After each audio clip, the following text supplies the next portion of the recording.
Okay, my name is CJ Castro. I'm Senior Area Manager for the South Florida District Office. My office is located in Tampa, but I cover 9 surrounding counties from Pasco all the way down to Charlotte County, to DeSoto and Manatee and Hardy.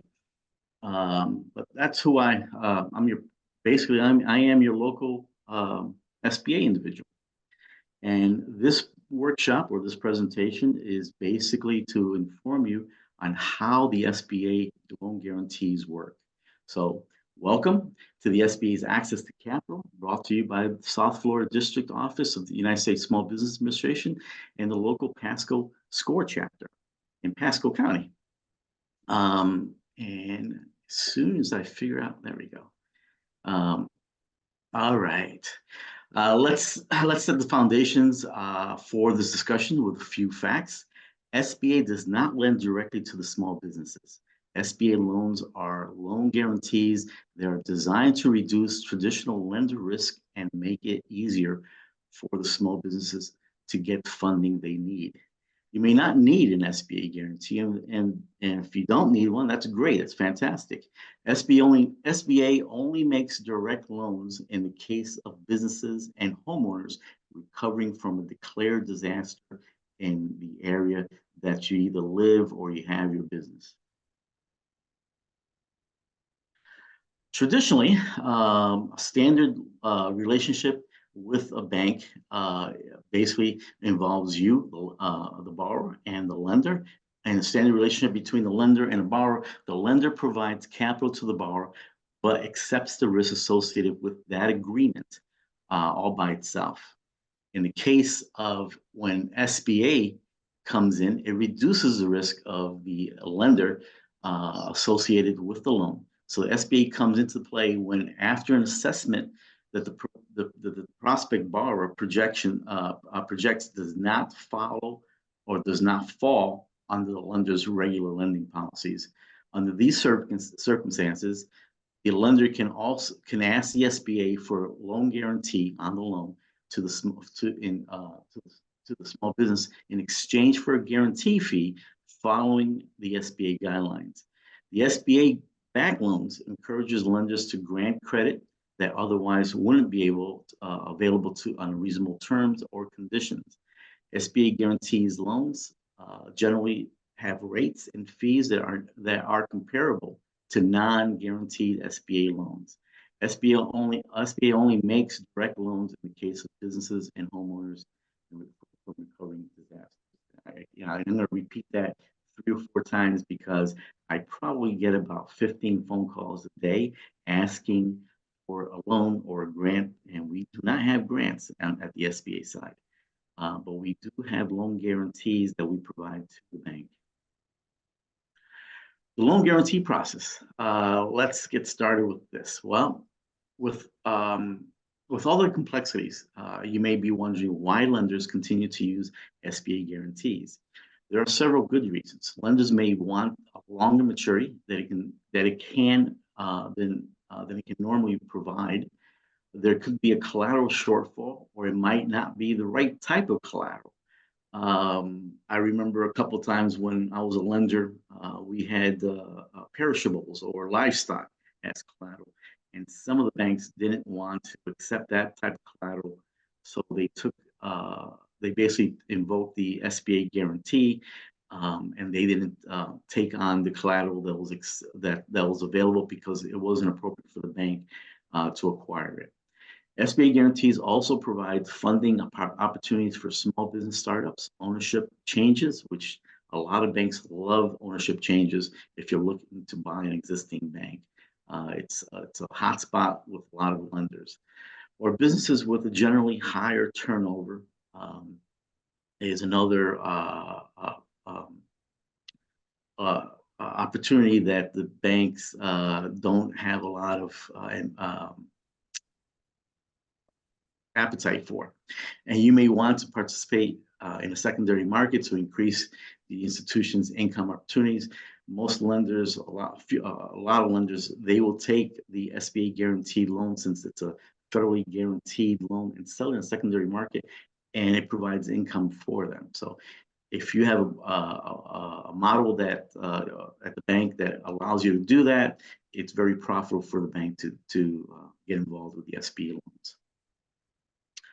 A loan making process, typically, it's a commercial loan officer, and your first step is basically going to a bank or asking for an appointment with a commercial lender or a business banker or an SBA lender.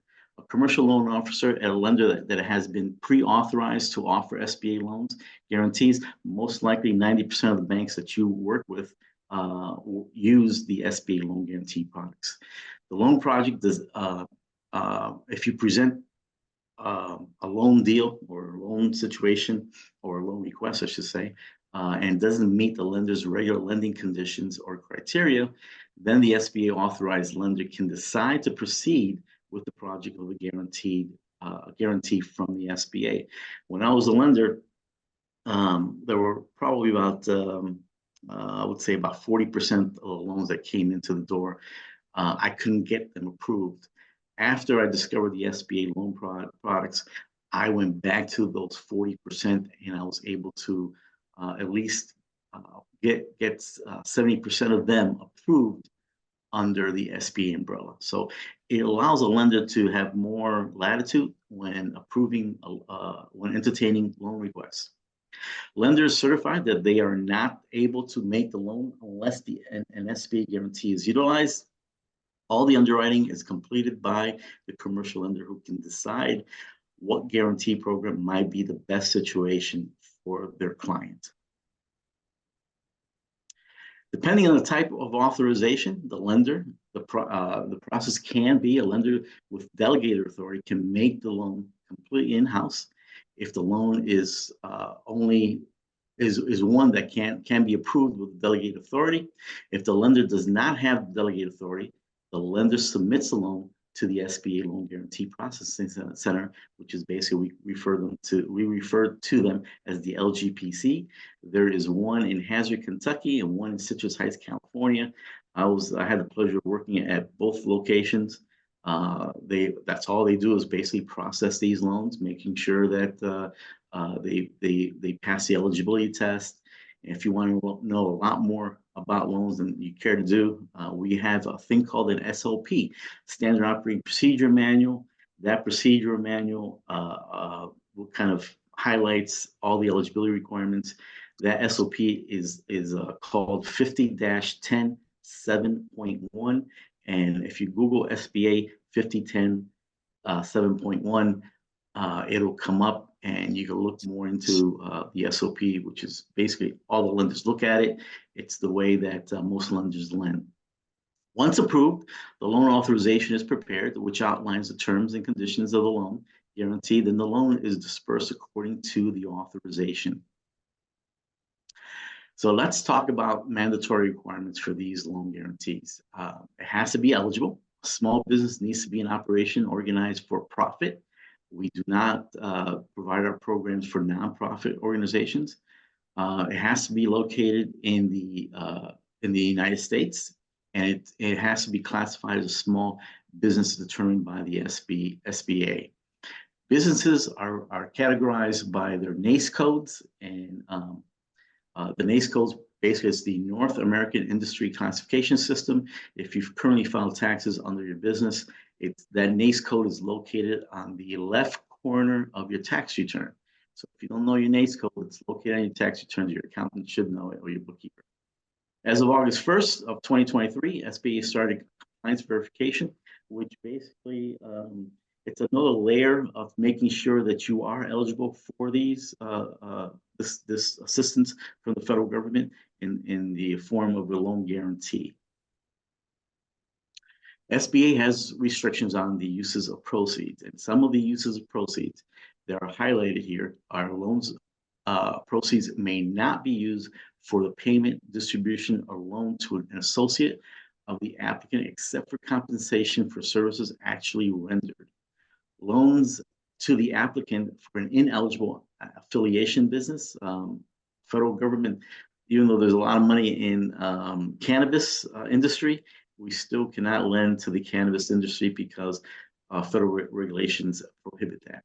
refinancing of debt uh, owed to an SBIC, which is a small business investments company, or new markets venture capital company. You cannot use the proceeds for floor planning. Floor planning actually refers to dealerships, used car dealerships or new car dealerships, where they finance their inventory through a floor plan line of credit. We don't do that. SBA will not permit investments in real estate or personal property requiring for sale, lease, or investment. You must occupy the property. We don't allow loan proceeds for passive companies where you're basically just holding onto the real estate and either flipping it or just the owner of that real estate, unless your operating company is located within that facility. You can't use the loan proceeds for payments of delinquent taxes as listed here, but can be permitted if there is an approved payment arrangement with the IRS and payments are current and final. And finally, the SBA loans cannot finance a relocation of a business out of the community if there will be a reduction of 1/3 of the jobs or a substantial increase in unemployment. Most business loans are done through the private sector.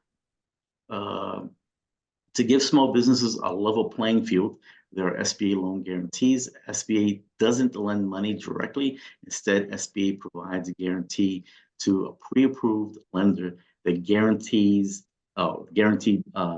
makes lenders more willing to loan to you. Under the 7A loan guarantee program, there are several subcategories that vary by maximum loan amounts and the percentage of loan guarantees. The 504 loan program, which is one of my favorites, which is fairly active and very attractive, rather, because of the rate. Right now, you're looking at Wall Street Journal Prime at 8.5%. So as a business owner, your buying power or your power to obtain financing has kind of decreased in the last 3 or 4 years because of interest rates going up through basically doubling over the last 3 years. So 3.5 years ago, our prime rate was at 3.5%. Right now, we're about 8.5%. Wall Street Journal Prime is at 8.5%. So your buying power or your power for debt service has dramatically decreased. Again, it's not a constant. It's a moving target. So when the Feds do lower rates, it will allow you to apply or qualify for larger loan amounts. The 504 loan program provides a competitive fixed rate mortgage financing through a third party or local lender and an SBA certified development company.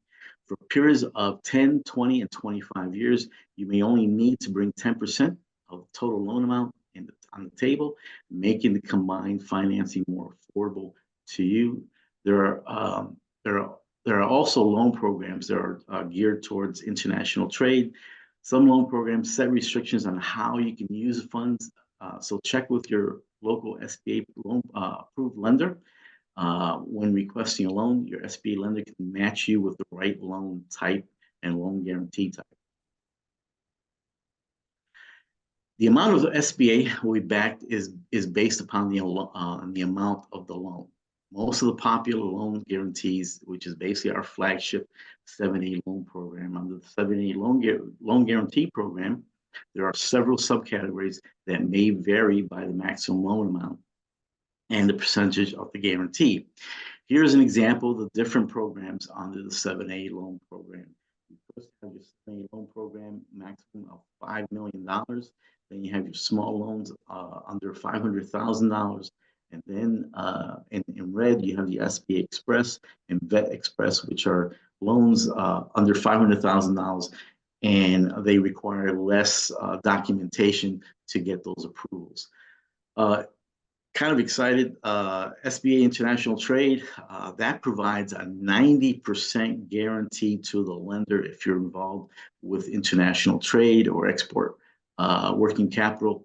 that you may need. We also have community advantage loans to underserved markets.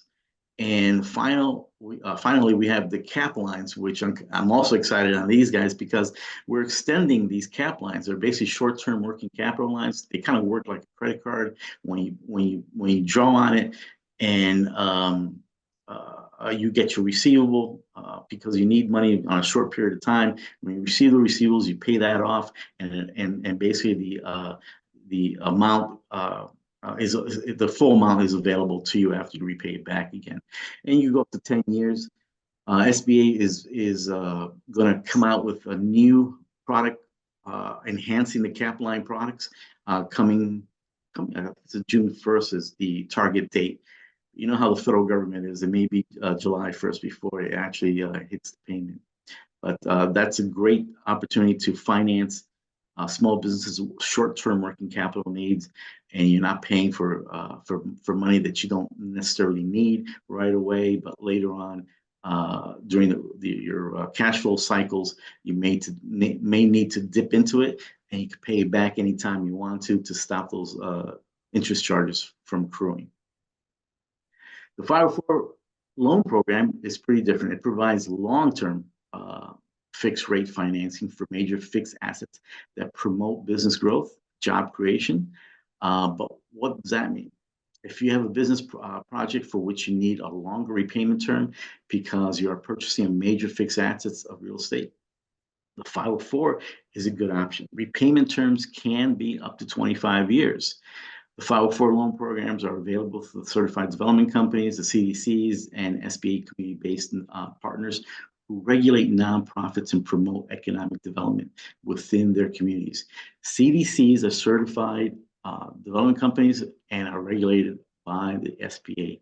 The 504 loan program for the maximum loan amount for a 504 loan program is $5.5 million.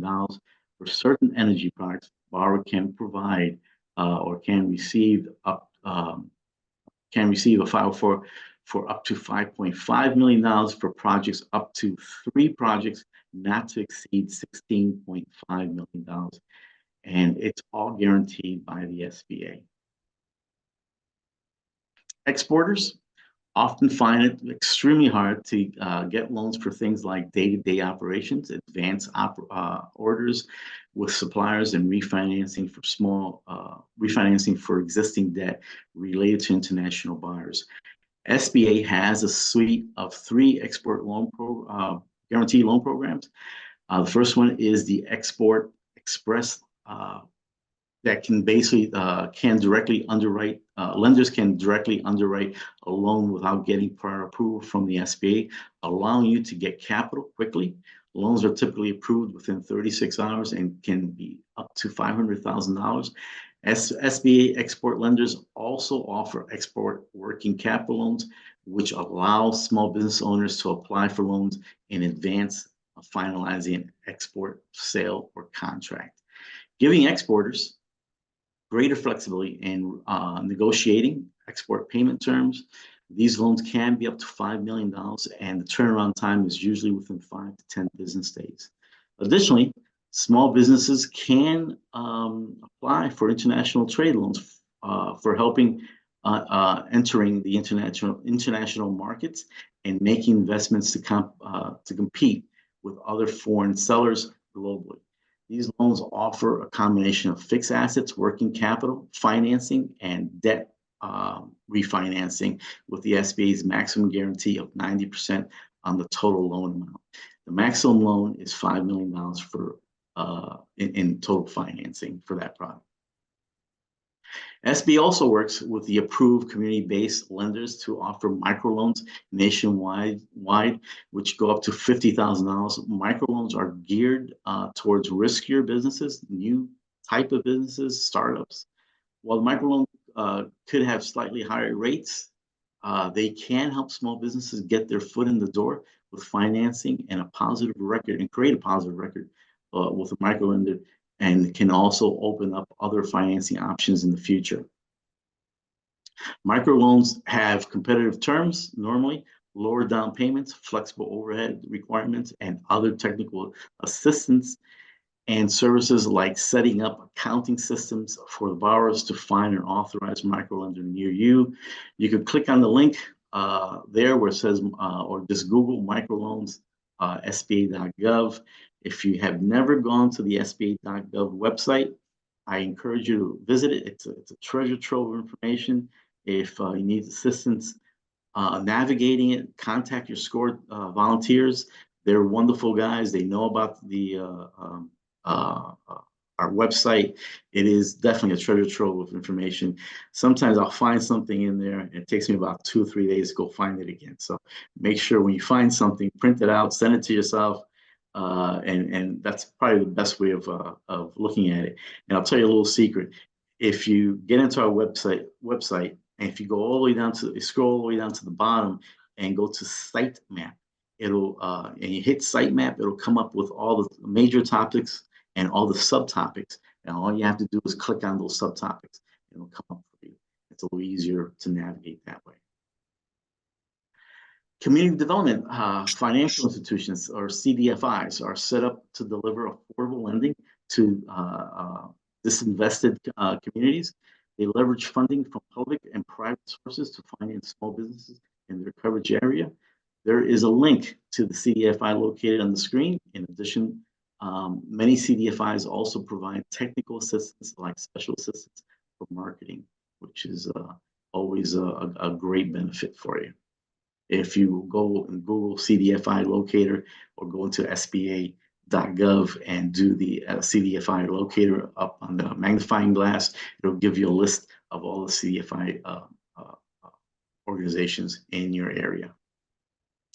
In addition to private, in addition to the private angel and venture capital networks, business can also secure capital from small business investment companies or the SBICs. The SBICs is a privately owned company that has agreed to be licensed and regulated by the SBA. Those SBICs then use their private funds along with SBA-backed funding to investment in small businesses. This is for those small businesses with a strong financial performance. Usually they're looking for a bigger bang on their investment to you, and they're looking for a greater return. So this is for more of established business. Let me just go back for one more. Okay, there we go. Okay, finding a lender that meets your needs. And I always tell this to folks in every class that I have. The best lender is the lender that you're currently using. Find out what their appetite is. Reach out to your business banker, commercial lender, or SBA lender within your bank that you currently use personally, and find out what their appetite is. That is it, and getting a loan is like almost like shopping for a used car or a new car. You basically go for the best deal, and the bank is going to stick with you. Consider talking to your bank first, or a credit union, or a bank that has a good presence within your area, that knows about you, knows about your business, and get to know that business banker, commercial lender, or SBA lender by first name basis. Make sure that you are speaking to the right person. Get their business card. Make sure it does say loan officer, or commercial lender, or business banker, or an SBA lender. The reason why I always tell folks to go back to your bank, your personal bank, is because they're already familiar with you. They're already familiar with your business. You can look at your local lending institutions around the area. There's a website called BranchSpot. Oops, BranchSpot. Uh-oh, something happened. Okay, there you go. I'm sorry about that. They're already familiar with your institution. They're already familiar with with you and your business. It's basically an easier way of getting into the door and talk to the right person that way. You can also go into branchspot.com. It'll give you a listing of all the lenders within your area with the phone numbers. All you do is type in the zip code, and it'll come up that way. You can also reach the SBA and put your information through our lender match platform. That will match you up with lenders that are interested in the type of deal that you are requesting. And it's a great program, great platform. It's come a long way, and they basically put in a lot of enhancements last year as of August 1st. It's an easy way of gauging the interest of lenders in the area, and they may not be in your area through lender matching, but also it's a great opportunity to see if your particular deal is viable and it has there's interest by the lenders in the community. We also have we have a list of about 100 most active SBA lenders in the area. If you're interested in that, you can contact me or you contact SCORE, and I'll give that list to them to see which one is the most active in your area. And that's always nice to look at, to see who's lending, what they're lending, and how much they're lending. Whether it's a conventional loan or non-conventional loan, where it's online or not, just remember one thing: if it's easy to get, most likely it's going to be a little bit more expensive than the ones that are asking you for more information. Every lender that you meet, they have a loan quota. They want to make loans to you. It's your job, basically. It's your responsibility to paint the brightest picture as possible for the lender to convince their superiors or their lending authority or loan credit committee, where they can basically explain the request and where the money is going to go, and the debt service, and why they should take on the risk of lending you money to your business. Banks are in the business of risk management, and that's what they do. They basically manage the risk, and they gauge it. They have analysts who underwrite the loan to make sure that they don't foresee anything negative that will prohibit you from paying back the loan. Couple warning signs: if you're online, there's be careful. I was recently contacted by an individual late last year, I guess it was, and they told me, CJ, I'm in trouble. I took out a $60,000 loan. I thought the interest rate was 4.9, and I have to pay $400 back. And I said, well, that's not bad. That's a pretty good loan. Shoot. And he said, no, I misread it, and it's not what I thought it was. So I got on the website, and it said $60,000. Payment was $400. And I kind of read it really fast, and I said, it looks pretty good. Shoot. And then I started looking at it, and the rate was 4.99% per week, and the payment was $400 per week. So he was paying $1,600. $1,600 was coming out, or $400 was coming out of his paycheck, or his not paycheck, but his checking account every week, for a total of $1,600 a month. So that wasn't a great loan. So please read the information carefully. If you don't understand it, if you don't do this on a normal basis, contact your SCORE volunteers. They'll help you along with the process. It's always a good practice of having someone else look at the paperwork that you're signing, so you won't be you're not getting the wrong financing options. Again, here are some of our SBA resource partners that you can contact as well. Of course, we're fortunate to have our SCORE volunteers here in our area. We also have women's business centers. We have the SBDCs, the VBOX, and the Community Navigator program, which is no longer a pilot program. It is a permanent program. SBA resource partners, these guys are nationwide. There are resources to help you answer your most pressing business questions. The Small Business Development Company, the Small Business Development Centers, women's centers, and SCORE chapters, they're all there to help you. and provide you guidance along the way. Most of their services are free of charge. These are wonderful individuals that have dedicated their time and knowledge to help you grow and start a business, basically. If you want to find out what the local one in your area, you go to our website, sba.gov/local assistance. Enter your zip code and you will find the SBA resource partner nearest to you. But now that you have been invited by the SCORE chapters, I'm pretty sure you all know who the volunteers are in your area. I want to thank everyone. Anytime that you hear someone speak, or you always get a little bit of benefit on a different perspective. All right. Thank you very much. I greatly appreciate all your attendance. Thank you.